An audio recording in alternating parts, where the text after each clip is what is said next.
next guest is a writer, philosopher, statistician, adjunct professor, and many other things. Please welcome back to the program Dr. Matt Briggs. Good evening, sir. Good evening. How are you? Great. Thank you very much. So this is an interesting conversation because last week I did an interview with a gentleman, and we were comparing the political establishment's public opposition to Mr. Trump in 2016 to the then Republican establishment's public objections to Barry Goldwater back in 1964.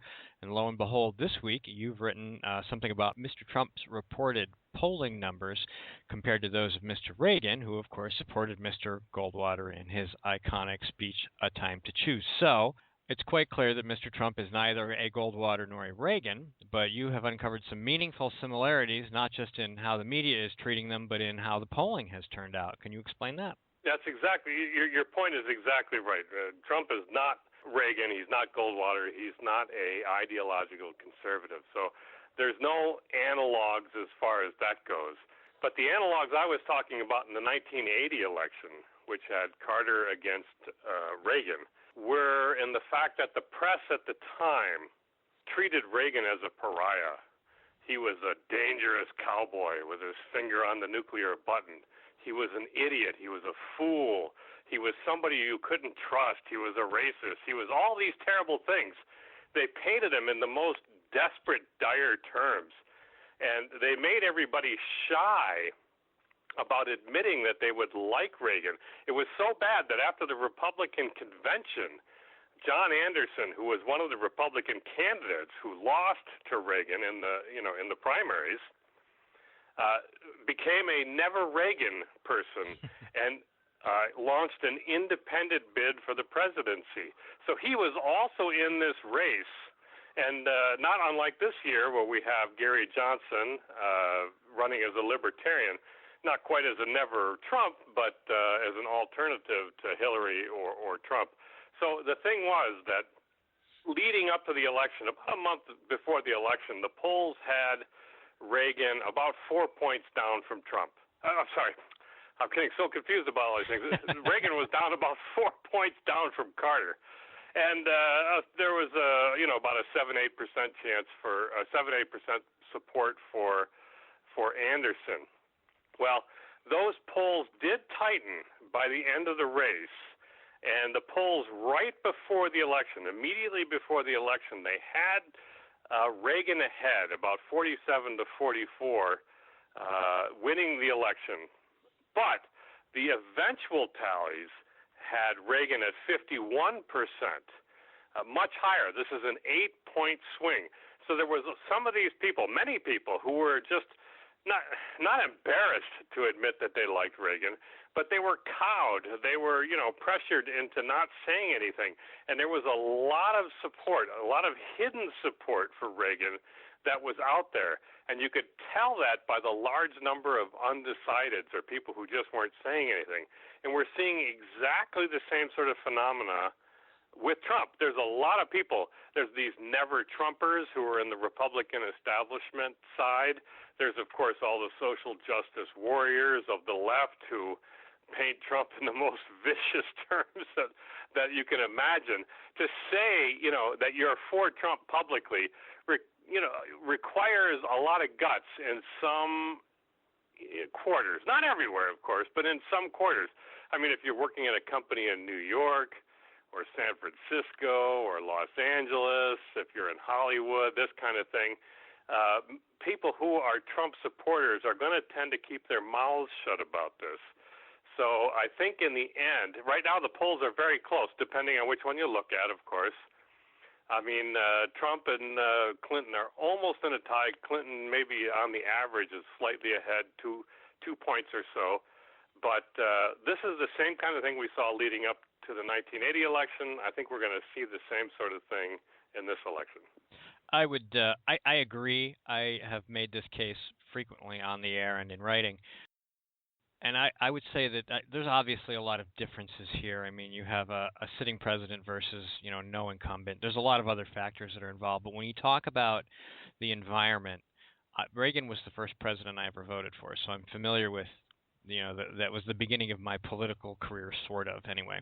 But, now things are much more hostile. the public pillorying that you take thanks to social media is enormous. So I would see that there is a lot more pressure for people who are shy about Trump, and uh, I think that his base is very dedicated. They're obviously not afraid of anybody, but a lot of these people and a lot of these people didn't vote before, and a lot of them registered to vote for Trump. And we saw that in New Hampshire. We had record primary turnout in the first in the nation primary, and we just had a statewide election where we had record lack of turnout. So I'm pretty sure that there's an awful lot of people out there that were in electoral hibernation who've come out, and become these born again registered voters. And I'm not even sure if the pollsters are talking to those people. Do you think that's possible? Well, polling has changed quite a lot, because of technology. A lot of people don't have landlines anymore. The younger people, especially, they got to try to catch them on cell phones. A lot of cell phone calls are screened. It's very difficult to get a good sample of people. But the support that you do find, a lot of people are anti-Trump. The Hillary people are anti-Trump. Of course they are. But a lot of the establishment people are also anti-Trump. But what you don't see is a lot of people who are pro-Hillary in the sense that they can't wait for Hillary to be in office herself because they envision her as some great leader. So right after the debate, for instance, a lot of the establishment people and the people on the Republican side were wishing that Trump did better. I think he did just fine. Right after he had a rally in Florida, he had to turn thousands away, thousands of people who were rallying to his side. And today, a poll came out. You have to look at these polls that came out after the debate. There was this Gravis poll. It was a D+4, they call it, meaning they oversampled Democrats. This is the key point right here. They oversampled Democrats by about 4% because, in their opinion, they think in the eventual election, Democrats are going to outweigh Republicans by about 4%. And in that poll, after the debate, Trump was ahead of Hillary by 4 points. So this is a huge thing because, as you said, I'm bringing it back to your point, which is excellent. I don't think that they're right about this D+4 thing.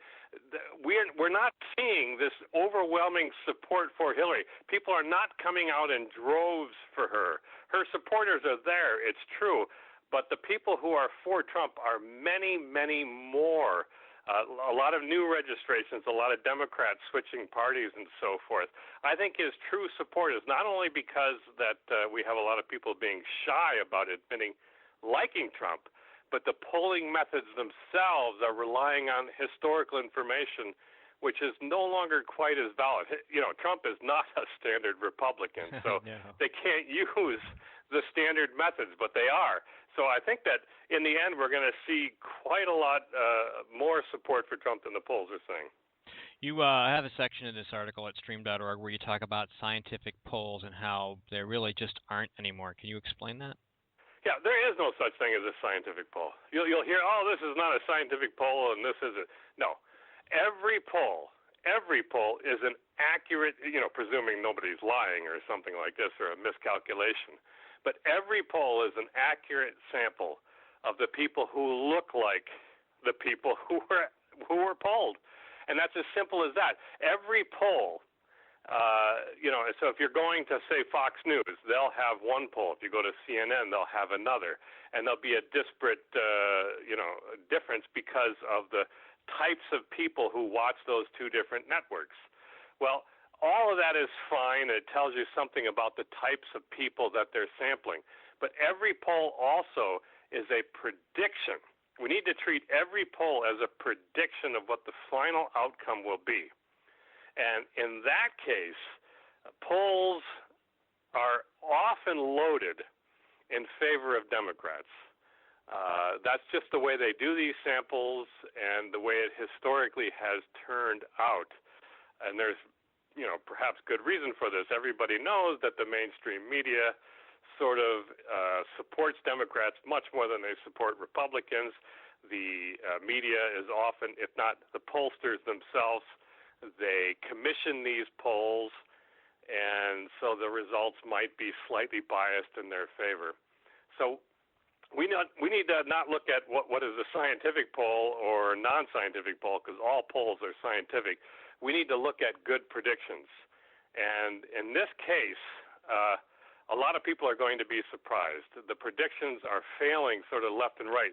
They failed in Europe in the past elections that we had there because people aren't seeing this rise of this sort of nationalism, right-wing nationalism, alt-right phenomena. The pollsters didn't catch it. In the Brexit vote, where the people of England voted either to remain in the European Union or to leave, again, we had a sort of a shy phenomena. All the celebrities in the world, all the politicians, all the major people said we must remain. And they painted the people who wanted to leave as these Neanderthals, these half-wits, these mouth breathers. Yet the polls had remained ahead by about 6 points right before the election. And when the election was held, it was the opposite, pretty much the opposite. And they, of course, voted to leave. So the polls, using all their standard methods and everything, failed dismally. They also failed in the British parliamentary elections. They did not foresee the immense rise of the conservative side, the gains that they would make. And that's happening in France as well. The polls also were wrong about Maria Le Pen and some of these conservative alt-right sort of candidates there. The standard methods just aren't working. And I think that this wave, at least in the West, is unappreciated by the pollsters and the statistical methods that they're using. And I think we're going to see the same phenomena happen here. At least I think we're seeing it right now. I have a sneaking suspicion that there's going to be a lot of really upset liberals come election day. I hope so. I think that Mr. Trump is probably going to do very well. But I was going to say is it sounds a lot like the pollsters are kind of falling into a trap very similar to the climate computer modelers, where they're obsessed with their system so much that they really can't see the forest for the trees anymore. That's a beautiful analogy. That's exactly right. That's a perfect analogy. The thing with the climate modelers is they love their theory. The theory is beautiful. It really is. It's a beautiful theory. It took many people with great brains, a lot of intelligence, endless man hours to create this theory, to create these computer models, and lives were given over to this thing. And of course they're in love with this theory. They should be. It's a wonderful thing. The only problem with it is it doesn't match reality. The predictions don't match reality. And it's the same thing with the pollsters. There's a lot of work that goes into these polls. I mean, we gloss over this here, but there's an immense amount of work that goes into these polls. And they have theories behind them that lead them to make their prediction. And they, too, are reluctant to change. They don't want to admit how much things are different than they used to be. And they, too, are in love with their theories. And I think they're going to have a very rude awakening. I mean, after all, I think we're going to see Barbara Streisand and I forgot who else move to Canada come November 30th. I actually saw a sign online. I've been saving the picture. It was an ad for a real estate broker, and it says, "Moving to Canada, we can help." That's perfect. So you're a statistician. Your PhD is in basically math, right? Really? So do you think? I mean, I know the climate modelers are tied to the money, and they're probably not going to change. But pollsters make their living by having accurate polls. Do you think that if, say, for example, we have a Trump landslide, if they will stop and take a look at what they're doing and how it affects their business model? Oh, they have to. There's probably, I don't know of any, but there has to be some polling organizations out there right now that are noticing this. They can't fail to see what is happening. They're reluctant, probably in this election, to do it before the votes are taken. I mean, there is the peer pressure thing even among pollsters. They don't want to give bad news. Look at what happened to Nate Silver. Nate Silver is a famous pollster who correctly called Barack Obama beating McCain. That was so welcome to the mainstream media, to the press, to the politicians, to our cultural elites, that he soared in popularity, and he's making a fine living off of this. Unfortunately for poor Nate, he hasn't done too well since then. He really missed the interim elections that we had 2 years ago, because he wasn't quite seeing what was going on, and he really badly blew the Republican primaries. Everybody was saying Trump hasn't a chance. There's no way Trump can win. It's ridiculous to believe Trump can win. I predicted back in January Trump would win the primaries easily. It was plain to see, as long as you were willing to change your mind about how you viewed things, and I think that's what all of these people need to do.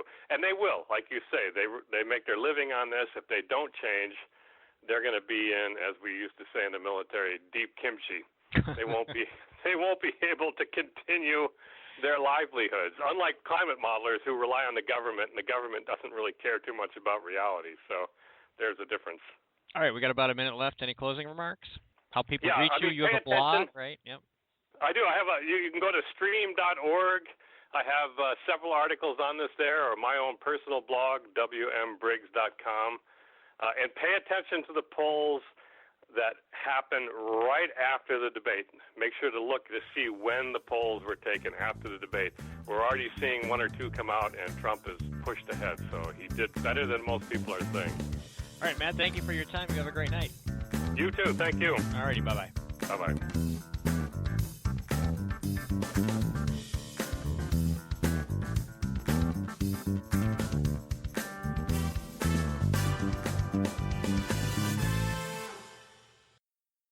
Coming up next, Kimberly Morin's back.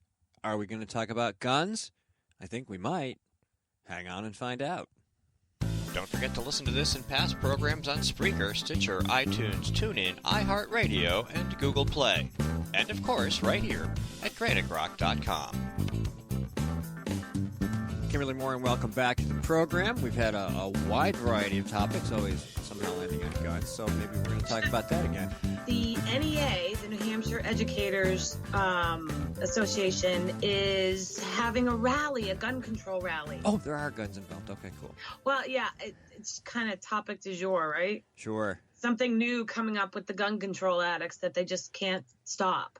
So they're having a rally to end gun violence on Friday, April 20th at the State House at 4 o'clock after work, of course, start of spring break. Mm-hmm. And they have some hashtags, protect our schools and arm me with and enough. I'd like to say arm me with the Second Amendment, but, hey. And it's interesting, are they really concerned about school safety? Because if they were, they would want themselves and their students protected with armed security, just like the State House is or Congress is or courthouses. But no, they want more background checks. They want to ban semi-automatic rifles.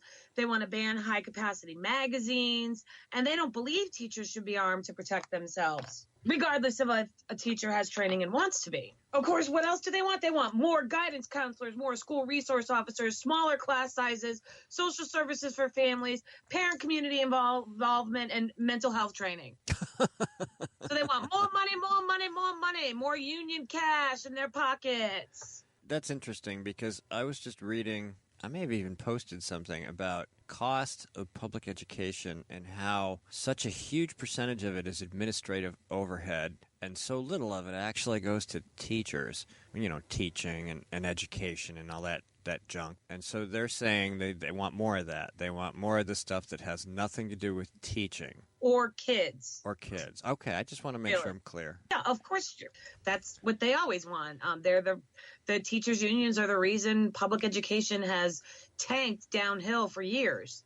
It's just interesting that they are holding this rally in an inside email. They want people to bring a group of 5 or plus people from your district who want to stand against gun violence in schools. Except none of the things they're asking for will actually help gun violence in schools. Because as you know, mass shootings occur, over 98% of mass shootings occur in gun-free zones. Is anybody going to be there with a sign that says that? I'm planning on attending. Okay. Yes, I am. Oh, goody. Yeah, and I will be reporting on it in the way that I do best. Oh, yes, I know. We talked about your last reporting extravaganza, and that was fantastic. I didn't know if anybody had talked about a counter-protest, if anybody was going to stand by there quietly with a nice little sign that said something like 98% of all shootings happen in gun-free zones. Well, you know what's really interesting, Steve? It's 420. So it's also the same day that they have a 420 rally for marijuana at the State House. Excellent. And I double checked to find out. Of course, the 420 guys, they don't believe in getting permits, so they're not going to have a permit. But I'm sure the NEA already pulled a permit.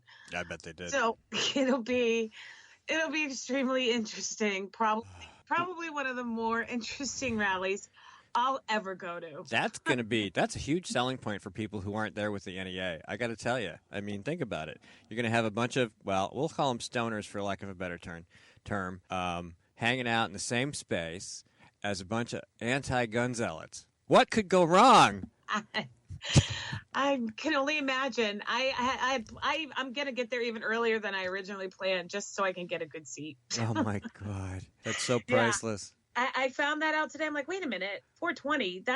There's usually been a 420 rally for years at the State House. It'll be quite interesting. Maybe them educators can learn something. Well, maybe, since the meds that they're currently on, the NEA, not teachers, since the meds and the gun control addicts, maybe the meds they're currently on aren't working, and maybe they'll get a little, chilled out because of contact buzz. Secondhand smoke. Yeah, secondhand smoke. This is why we oppose secondhand smoke. I need a sandwich. Maybe I could sell some munchies on the side and make some cash. Oh, yeah. Oh, heck yeah. I could tell you a quick story. I used to work at a McDonald's that was off of Main Street from a concert hall, and people used to come down from, they'd see rock and roll shows, and they'd hit our restaurant on the way home. And they were all lit. You could sell them anything. Somebody'd ask for a soda, you could sell them a 20-piece nugget. It was a blast. It was so fun. Oh, God. I was probably one of those people back in the day. Oh, maybe. So, all right. So, NEA has a rally on 4/20 at 4 o'clock. Yep. And the 420ers do too. All right, cool. And the NEA rally is specifically pushing left-wing gun control. Mm-hmm. It's anti-school safety, if anything. It's not actually about school safety because the left's gun control is never actually about school safety or making anyone safer. So yeah, it'll be interesting. And like I said, it's on my calendar. I plan on reporting on it. That sounds awesome. All right. You got anything else brewing? There was a blurb by WMUR that Senate Majority Leader Jeb Bradley said he was thinking about putting some type of red flag law into place. Now, he hasn't come up with anything, but a police officer from Keene said that he's working on some legislation where cops would be the ones to assign the red flag and whatever, go into the court, which I find interesting because the reason we passed constitutional carry in the first place was because police were abusing their power over pistol revolver licenses. Yep. And in this state, we also have the Lori list, which is hidden from public about cops who are known for lying in criminal cases on the stand. So of course, there's no legislation. None may have actually come out. They'd have to change the Senate rules to make it come forward. So that's just something to be aware of that could be coming up, but I'll keep you posted, of course, because these people are just going to keep beating their chests and stomping their feet until they get some kind of gun control legislation like in Vermont, safest state in the union, that pass gun control that's going to make them less safe. I know. I actually made a suggestion at an event I was at the other day. I said, why don't we wait a couple years and then we'll just invade Vermont and then sell it back to New York and use the money to pay off our pension debt. Oh my God, that would be quite interesting. Yeah, I heard about I'm wondering about Bradley. I'm wondering if he's waving this out there because there's something he wants to pass or something's going on. I don't know why. This is just ridiculous. I mean, I get it. This is Jeb Bradley. I've never trusted him. I know he did us right with concealed carry and everything like that. Yep. But that was one piece of legislation. I mean, there are very few others I can think of where he's been on the right side lately. Well, I mean, remember, he's the guy who helped pass Medicaid expansion. Oh, so. yeah, that's the biggest one. Yeah. So I don't know. I know that they were talking about legislation to increase safety in school, actual safety, not gun control. Right. But I don't know. You know, everybody's got this knee-jerk reaction because of one psychopathic murderer who the government failed to stop when they could have multiple times over and over and over again, multiple different government entities. And somehow all law-abiding citizens are being blamed for the actions of this psychopathic murderer. And they're all trying to push gun control laws in the place that won't stop any of it. Yeah, I have a hard time really understanding why people aren't, I mean, you and I and people at Granite Croc and, of course, Susan Olsen and other folks bringing up all the time how this entire Parkland incident, as tragic as it is greater evidence than any we've had in recent memory of how completely incompetent the government is. But why would you give the government more control over the people by pushing gun control when they failed to do their job in the first place? Well, you know the answer to that. It has nothing to do with safety at all. It's everything to do with control. So we're out of time. And thanks again, and let's see. Well, I wish it was the week after 420 already next week, but we're going to have to wait and talk about something else next week. Believe me, there's always something. I know. Otherwise, I wouldn't be a blogger, I guess. I would have nothing to write about. All right, Kimberly, thank you. Have a great night, and we will talk to you again soon. Okay, you too. Bye-bye. Bye. Raw Talk.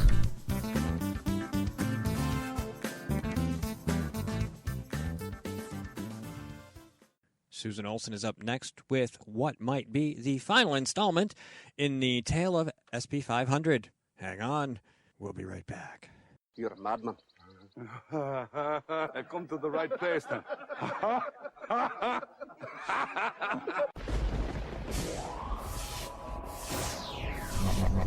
Raw Talk. Don't forget to listen to this and past programs on Spreaker, Stitcher, iTunes, TuneIn, iHeartRadio, and Google Play. And of course, right here at GraniteRock.com. Well, Susan Olsen, welcome back to the program. We'll jump right into it. We don't have to, no preamble or anything, you know. We know where we're going, right? Indeed we do. Okay, let's go there.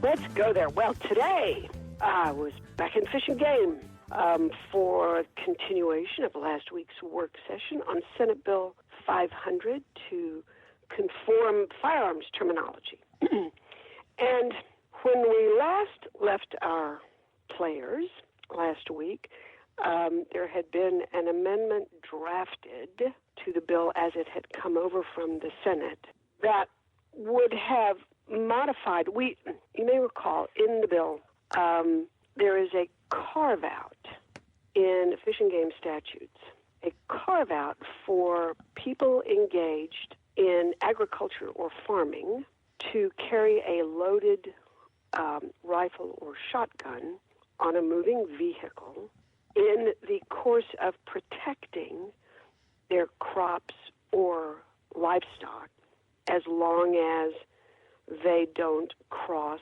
or drive on a public way. So what it says is, if you're a farmer out in Loudon and you've just planted a whole new crop of corn or something like that, and you're out in the field and there's coyotes or folks like that out there chowing down on your new little baby plants, you are now going to be allowed to protect that crop from that critter. Or if you're someone who raises cattle or sheep during the calving or little baby sheep season, or at any point during the year, if you're out in the fields and you see bad guys in the form of critters, coyotes, bobcats, whatever, going after your livestock, you are allowed to carry a loaded firearm to defend your livestock and your crops. So that was as long as you are not on a public way, right? So if you've got several different fields or fenced areas for your livestock, and they're not necessarily contiguous one to another, you cannot travel on the highway, even though you've got plates on your tractor or whatever, with a loaded firearm. That's the condition. So this was kind of a good thing, and the farming community were the folks that had asked the senator to include that. So we got that passed today. It was a little contentious, only because you have the always left, no gun, what if, but yeah, and what if this happens, trying to kill the bill. And as it turned out, we got this amendment passed that allowed for the loaded firearm on farming properties. We got the amendment passed, and then we got the bill passed as amended by a vote of 12-5. That's not bad. It's kind of cool, yeah.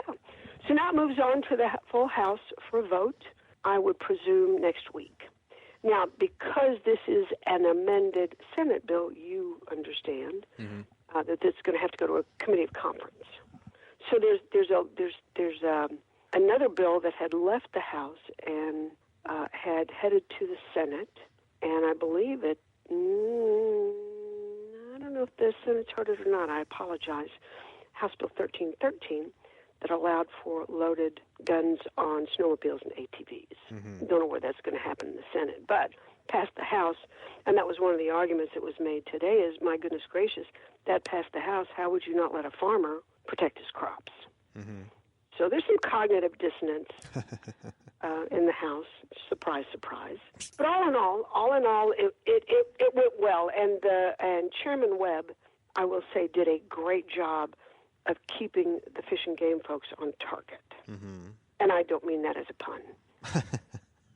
But they kept trying to wander off and say, well, again, the military doesn't let loaded M16 on aircraft, and isn't that? And he says, no, we're talking about farmers and coyotes. And the Fish and Game guys are going, yeah, but... My Aunt Ethel used to make the best cherry pie. Wait. Exactly. So this has been a very long fight, and in many instances a stupid fight, partly because of the committed anti-gun left, and also partly because of the committed anti-gun New Hampshire Farms Coalition. But at the last two hearings, they've been nowhere in sight. Now, word is they're still going to try and kill it on the floor. Yeah. Because their little pride's going to get hurt if it gets passed and their name isn't on it. But you may have noticed that they've gone off on another wild attack mode, going after Jeb Bradley on his comments on WMUR about some type of red flag bill. So they've sent out a blistering email accusing him of all manner of things. And the funniest, I'll send you the email. You'll think it's pretty funny. They say in the email that they told Senator Bradley they are not going to be ignored. Now, you're old enough to maybe you're old enough to remember Fatal Attraction. Oh, very much so. And when the crazy blonde, her name is Alex Forrest, is trying to contact Michael Douglas, and she tells him that she will not be ignored. I'm thinking, gee. They're going to boil Jeb's bunny. I guess. It was bizarre. Bizarre. So they've gone off on another tangent because they've lost all their gun battles. So now they got to make up a new one. Well, we're good. Everybody has hobbies, right? Everybody has hobbies. Yes, most people are better at their hobbies than perhaps these guys are. But so far, we're good. It took longer and a lot more emotional energy than should have been necessary, but common sense has prevailed, and good statute writing has prevailed, and we live to fight another day. That sounds great, and session's coming down to a close. Be winding down a Thank little bit. Thank you, God. Well, yeah, It is an incredible session. They can't do any damage if they're not there. That's. I don't know. You've been to some of those subcommittee work sessions during the summer. I know what they can do. I understand, but it's harder. It's harder for them to do damage when they're not there. It is harder, and since nothing can be introduced now, suspending rules just isn't on, and non-germane amendments just aren't really the thing now. So you're right. They can't do much additional harm. There's plenty of harm still on the table for us to deal with. SB 500 was never part of that. No. That strategy to harm us, but no. we have a lot of other fights ahead, and I'll be happy when this one's over, even though it shouldn't have been a fight. You're right; it seemed pretty common sense to me from the beginning, and here we are. So good luck, and thanks, Ted. The only potentially anti-gun bill out there now is Marsy's law. Oh God, yeah, that's awful. That's awful for all kinds of reasons. It is, and depending upon what happens, maybe we can chat about that next week. That would sound good. I'd love to do that, because we're out of time this week. All right, my friend. Well, thank you so much. All right. Thanks for the update. It was a good one. We'll talk to you next week. Okay, bye. Bye-bye. Rock Talk. Oh, feel the power. Oh, I can feel it. Our moment of triumph approaches. It's Rock Talk. Don't forget to listen to this and past programs on Spreaker, Stitcher, iTunes, TuneIn, iHeartRadio, and Google Play. And of course, right here at GraniteRock.com. So, Mr. Nail, I understand that you got some right-to-know requests back from some of these lovely little municipalities that you've been dealing with?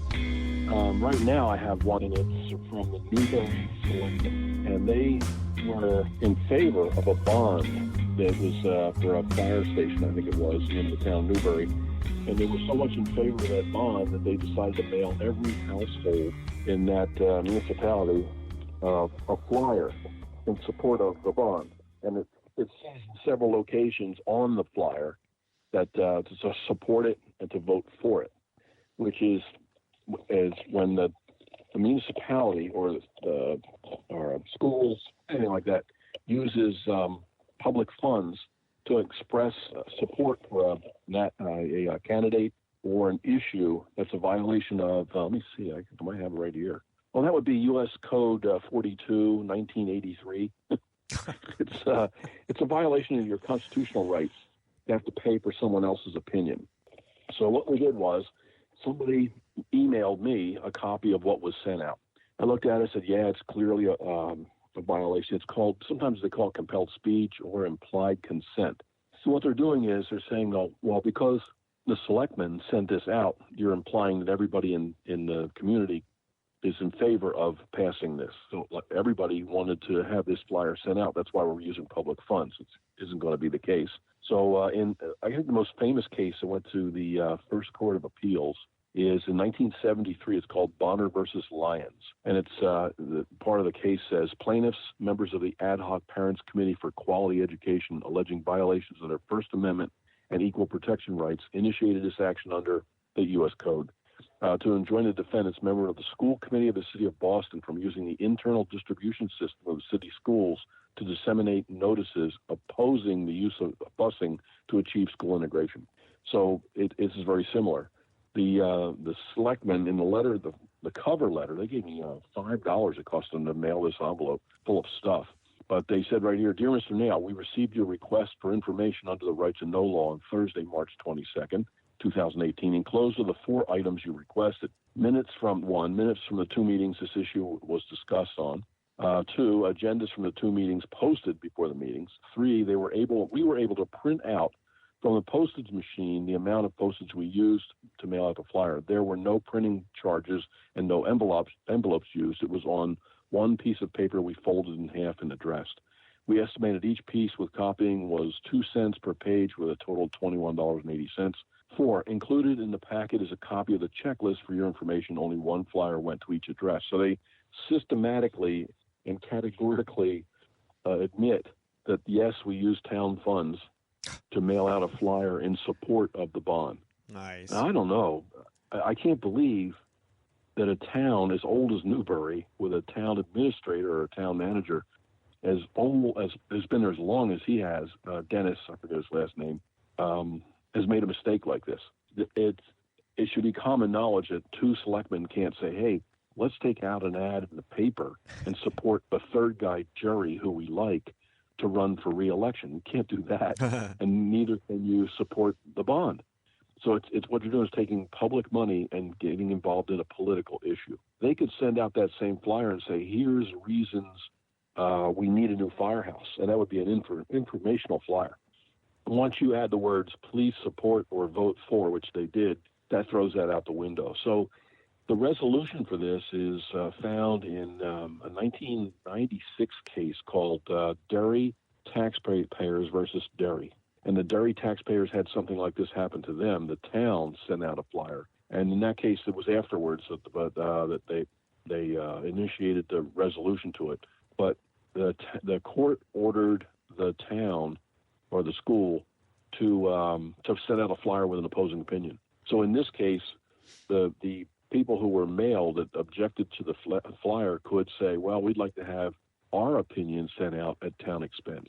Or you could remind them that in 1996, when I was part of Granite State Taxpayers, Chuck Douglas got a hold of this issue, and I believe he mailed every school in the school district in the state a letter saying this is inappropriate, it's illegal, Bonner versus Lyons, Derry taxpayers. He mailed all that stuff out and said, from this point forward, be forewarned, you have been noticed that this is a violation of your constitutional rights.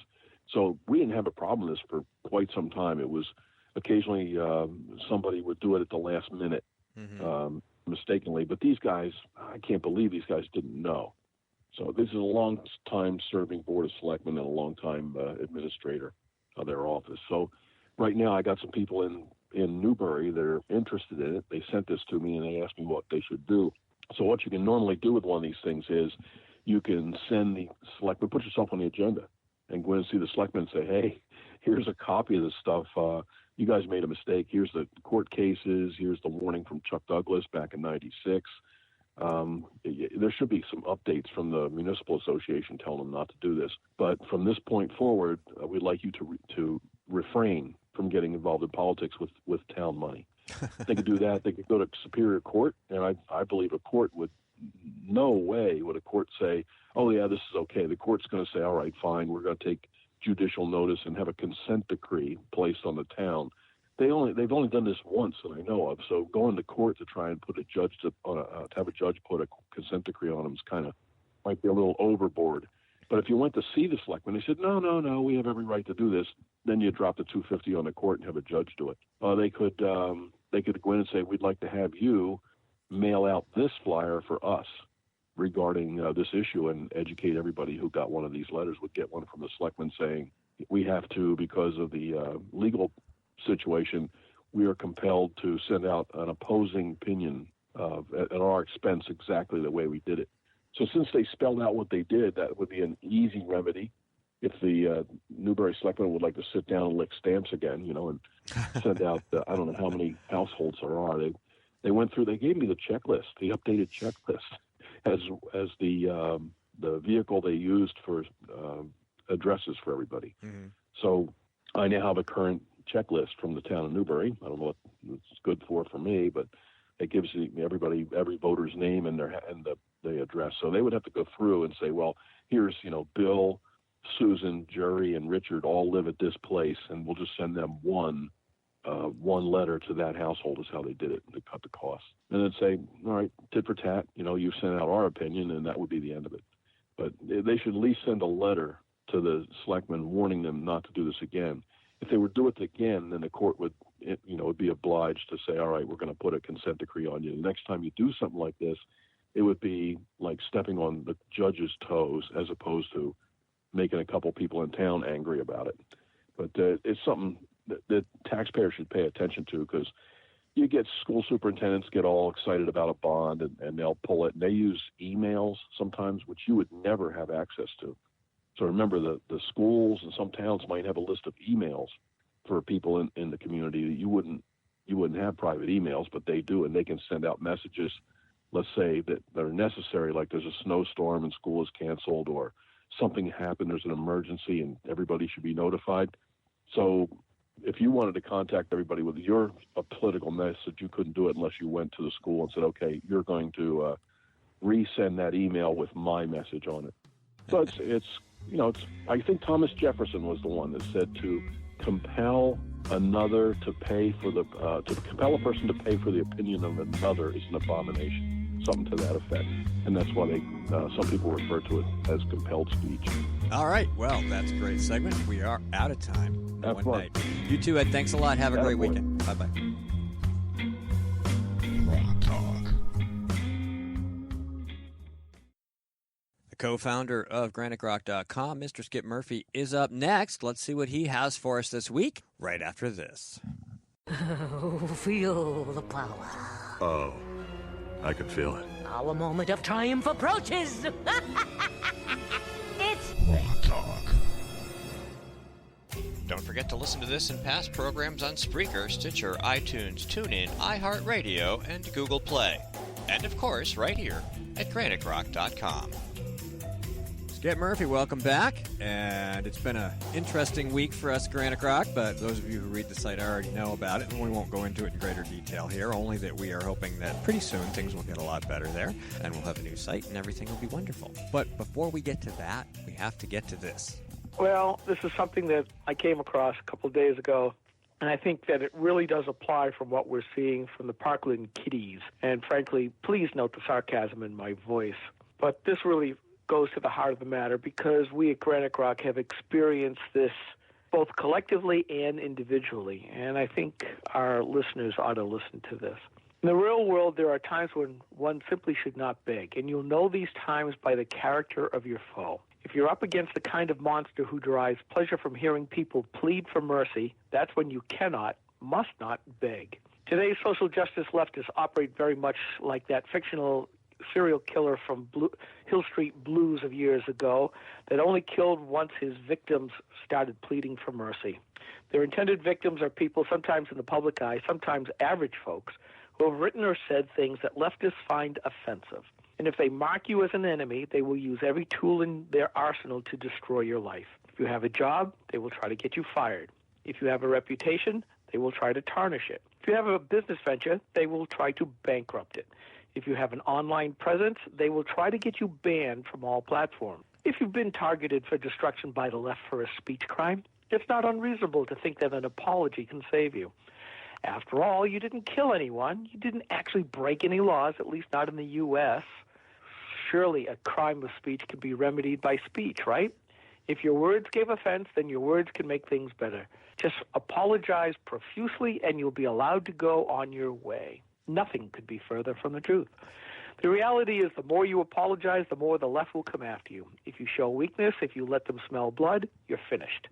The left preys upon those they deem vulnerable. I wouldn't compare social justice leftists to apex predators like lions or wolves because lions and wolves are beautiful, dignified creatures who contribute positively to the environment.